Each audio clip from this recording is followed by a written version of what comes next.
This is John Young with the Disc Jockey News. Today we're looking at the ADJ. This is the Stinger Star here from the StarTech series of lights. Now, I've been looking for a very quick and easy light show that would give me a variety of different things, not take up a ton of space in my vehicle for these smaller events I do. Every once in a while I'm doing a small wedding or a small corporate party, what have you. Well, this past weekend I actually had a little bit larger corporate party. There are 375 people there. Oh my gosh, I didn't think there would be that many people there.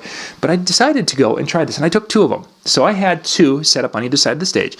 You can take a look at the picture here. This is a picture of one of them set up on the stage, and you can see in this particular picture it's showing you the dome is all lit up and such, and then of course it had the LED. I've through the DMX programming in the device, I had it set up to 14 channel mode, and in that I was controlling that with my iPad with our good friend the Airstream DMX bridge. So what that did, I'll show you the next picture here. On the back of one of the stands, I had the light, the Stinger Star on the front facing forward, and then behind that I kind of snuck that Airstream DMX bridge behind that. And then I was able to come back here to the iPad.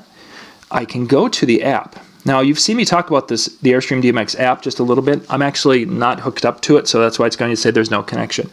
But it had the ability to go through and set up different scenes. I know that's not connected. I didn't do that intentionally. We've got our scenes that we have all set up here, and I have been using this for my other lights. So I had to set this particular one up. Let's see if I can get to that patch. And what it's going to do is going to show me all the lights that I have set this up with. And I have some ADJ, I have some non-ADJ lights in the sequence, but I didn't want to have to go rewrite things. So what I did is I just added this way down the chain. So this particular, the Stinger Star address for me is down at 89. So what I did is set them both to 89 through the menu on the back and hooked it up to the bridge, and it was good to go. Wireless control, I was able to walk around the room with the iPad and select my scenes that I had set up, and I set up a few scenes. Now I wanted to have something for slow dance and something for kind of more of a static effect, and then something for the faster lights or the dances. So what I did is I went through and I did a slow wash, which was basically I can just select it to use the LEDs, and I had it so it was going and just kind of cycling through the colors. And then I had another scene. I just want to tell you I had a slow one where it was doing a slow for the wash for the kind of the floods there, and then I had the dome doing a slow rotation, and I had it doing a slow rotation in white, so it became like a mirror ball effect. And again, if we go back to the picture, you can see the dome is white. I'm going to go to the next picture right below that, and you can see up on the ceiling it's giving us kind of that mirror ball look. It's really kind of a cool look. Then I did a scene that was more of a fast dance, and it was using a combination of the little floods or the washed lights, the LEDs, and the dome, and the domes were switching colors and different things. And you can see the coverage up on the ceiling in this picture.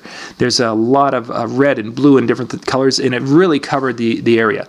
The dance floor area that I had was about maybe 50 to 60 feet wide, and depth-wise it went a ways back, but they had some things hanging down from the ceiling, some swags hanging down from the ceiling. So it basically hit that, and that was about the extent of it. The dome, the way I set the Stinger Star up is I had the bracket with two O-clamps because I wanted to hang it vertically, and I wanted to have the dome towards the bottom. This is what I was going to try for the very first time. After doing that, and you can see from the picture here how I hung that. A couple of pictures there showing you how it's hung there. After doing that, there's a couple of observations. I hung it that way. I was on about a 2-foot stage, approximately 2.5 foot stage. And then I put it up so it was above my head. So the bottom of this was at about 6'2", 6'3". So it was up substantially. That's about 9 feet from the main floor. We'll call it 8 to 9 feet, somewhere in that ballpark. A couple of thoughts with that. One, the dome covered well. So it was on the dance floor, it was on the ceiling, and it was really giving us the look and such. But the LEDs were basically, they were shining straight out. And it was giving me a little bit of a wash on the floor, but it probably would have been much more effective if I would have hung it this way, more of a sideways, where I could have aimed the LED lights down just a little bit. That would have been just a little more effective. But on the flip side, as I went on the other side of the guests and they were dancing, the lights were going and the flood was going and illuminating the ceiling, and it was kind of refracting down on the guests. So it wasn't blinding in their eyes. They were able to dance and enjoy themselves. And So, gosh, I don't know. At first, during the show, I was thinking, oh, I should hang them sideways and tip them down. Which, if I do that, there's enough weight that, yes, there's a hole here, and yeah, I probably could hang it from one, but I'd probably still want to use two, just because of the, just want to be safe and make sure it's good and secure. I'm really torn. The biggest thing that my disappointment is that the dome covers a nice area. The floods were they did surprisingly well. Maybe better if I could have tipped them down. But the laser is going to go where it goes. It would be nice if I could somehow have it so the laser could maybe go up. So if I have it like set like this and I'm tipped down towards my dance floor, I'd like that laser to go up towards the ceiling more than I'd like it to go down. And there are some adjustments and such to help guide it where you want it to go. But I would really just like to have it something that I can just go, oh, wait, I put the light on upside down. Let me adjust it. And it's the laser shining towards the ceiling more, or shining away from the eyes of the guest, because right now it's really just shining exactly where the light is shining, which would be the eyes of the guest. And again, the laser has a ton of adjustments. That's where most of the sliders in the DMX 14-channel DMX programming, they're controlling the laser. So you can do some show, and off you go. They link up together well, and colors and such change at the same time, so that was pretty cool. Dimmability would be nice. It doesn't. I wasn't able to do anything with the dimmability of it. The different shows, I'll get back to those a little bit. I had it so we could do two lights, so we were doing the red and whatever the colors were as it went around. And then I wanted one that was a little bit brighter, so then I had it so that 4 lights. These 4 would go on, and then these 4 would go on. There isn't a blackout per se besides shutting everything off, which would be your blackout. And then the other side of what I'd like to have is an all-on for the floods. And I could not find that. Now, I don't know if there's a DMX channel or program that I missed, as I'm scrolling through the 0 to 255 in that range.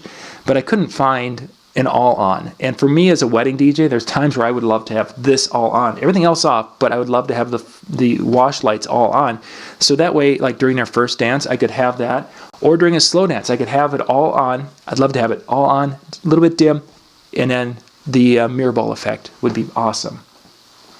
Very easy to hook up. It's just plug it in, hook up. I went out of my DMX bridge into the first one, piggyback to the second one, turn that on, turn these on, and then they went to DMX programming, and they were looking for, initially they're looking for channel 1, and then I went up to 89 and set it to 14 channel, and it was good to go. I mean, it was really quite quick and easy.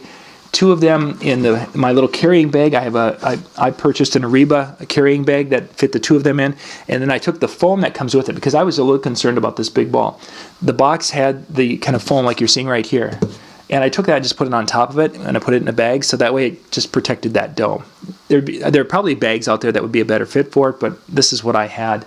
And I thought it would be a pretty good option for it, and it did. It turned out very well, and the lights were well protected. So anyway, so if you're looking for and kind of an all-in-one for a small little road case, a little bag, your full light show, could easily do most of the weddings that you're going to do with a little bit of programming. And again, you don't have to know a ton to program with the iPad and to get this set up. I definitely think it's a good option for a lot of DJs out there who are looking for a quick light show that gives you some variety and to be able to make do with your lights in a small vehicle like a car or something to that effect. We'll put links in the description below so you can go check out the Stinger Star from American DJ ADJ. This is John Young with the Disc Jockey News.